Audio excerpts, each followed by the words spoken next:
Do we know how big the protests is this time? I think this one is maybe the biggest one after the revolution. Since 1979? Yeah, I think in 2009, it was a middle class who wants to get back their votes. Where is my votes? It was in some big cities like Tehran, a little bit Isfahan and Shiraz. In 2 years ago, it was a little bit broader in many cities, about 20 cities that they had the financial problem. This time it's about the gas, and it talks to everybody. But people don't trust them. It's a corrupt.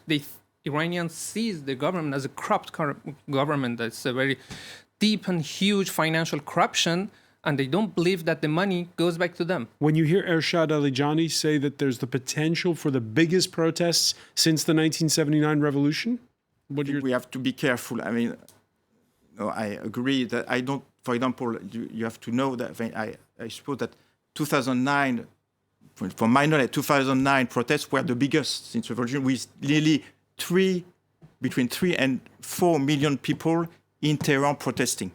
So I think we have to be careful. What is sure, I agree with you. There is the issue of trust.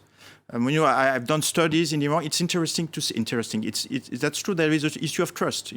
I think this policy worked during Ahmadinejad because when Ahmadinejad implemented this policy, there were no protests because people understood that they will get all and the money was given to the whole Iranian population. Then I think there is the issue with trust. I would say there is the issue of trust. That there is a lot of Iranians say, no, the Iranian government is going to keep the money. And I think the economic and social crisis that Iran is going through has increased this gap, this problem of trust between Iranian people and their government.